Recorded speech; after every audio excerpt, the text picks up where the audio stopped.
हमारे बीच में सुपरस्टार अजीत आनंद भैया उपस्थित हैं, सुपरस्टार हमारे बिक्कू भैया उपस्थित हैं। दोनों आदमी के लिए एक बार जोरदार ताली बजा देंगे, बड़ा अच्छा लगेगा। जय माता दी।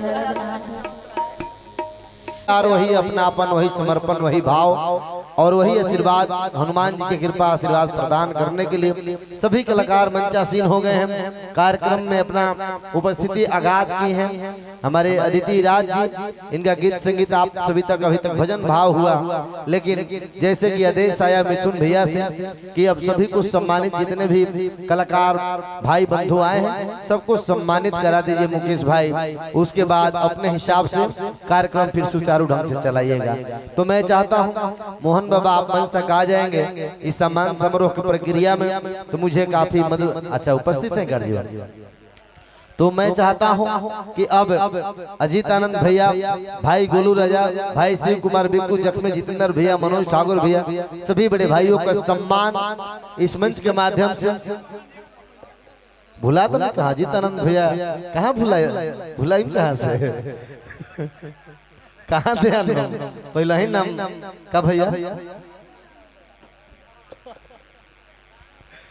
हेलो हाँ ना ना ना चेक हुई तो वो चेक में काफी सही निकल गई।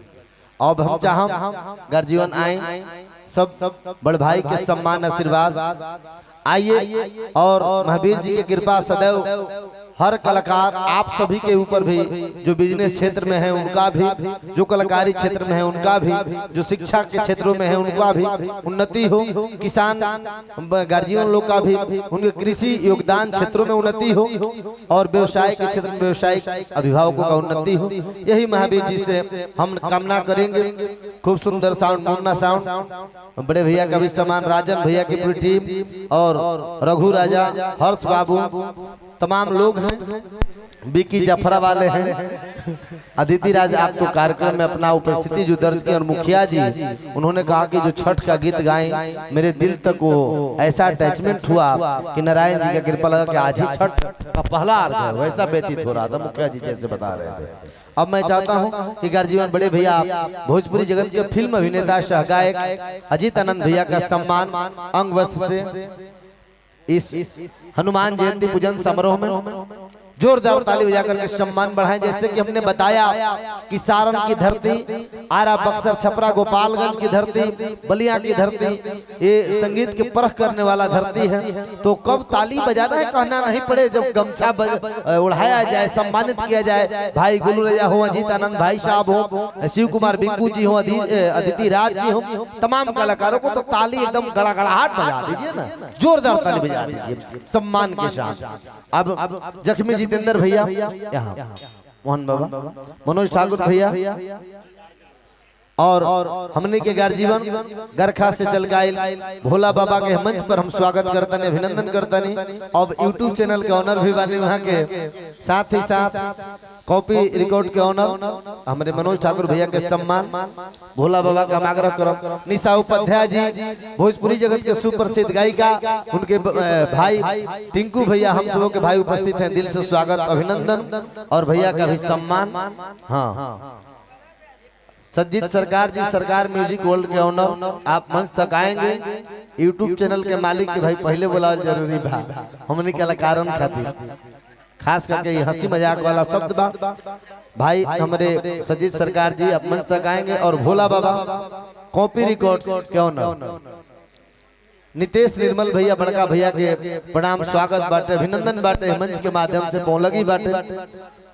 अब हम हेलो अब हम चाहम कि कलाकार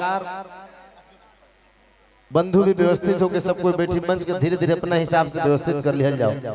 फिर कार्यक्रम भोला बाबा समाग्रह क्रम की मंच तक आए। कॉपी रिकॉर्ड्स का ऑनर और संजीत सरकार जी, सरकार म्यूजिक वर्ल्ड का ऑनर, बड़का भैया रविरंजन भैया के दिल से प्रणाम स्वागत बाटे, अभिनंदन बाटे। बड़ भाई के साथ साथ यूट्यूब चैनल के ऑनर भी बानी, भोला बाबा के दिल से प्रणाम स्वागत बा, अभिनंदन बा। और रवि भैया, सज्जित सरकार जी यहाँ आना है ऐसे। हाँ सरकार म्यूजिक वर्ल्ड पर आप लोग प्यार हमेशा बरसाइए। कॉपी रिकॉर्ड तमाम यूट्यूब चैनल के द्वारा सभी कलाकारों को प्यार आशीर्वाद दीजिए गाना सुन करके। हाँ भोला बाबा भोला बाबा के अंग वस्त्र से सम्मानित, दिल से स्वागत अभिनंदन। हाँ हाँ हाँ, चलिए अब कार्यक्रम के शुरू कर जाए। हाँ अच्छा, बसंत क्लासेस के ऑनर संकेश भैया टीचर बानी और हमारे भाई गुलू रजा के अति प्रिय बानी। शिक्षा के क्षेत्र में इस क्षेत्र के हर हमारे उत्सुक छात्र के बड़ा सहयोग शिक्षाविद बानी और यही तरह रुआ शिक्षा के क्षेत्र में आगाज करत रह, उसको पूरा कर दीजिए। अधूरा छठ का गीत नहीं छोड़ा जाता है। क्या चंदन भैया? हाँ बैठ जाइए।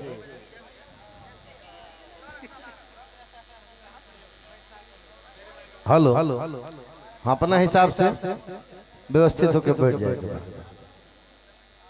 बैठ जा रघु राजा। हाँ हाँ, ये स्वदेशी खादी भंडार। चलिए, और जितना भी अभिभावक आप सब खड़ा बानी, सब लोग बैठ जाए तो आपके सुने में भजन भाव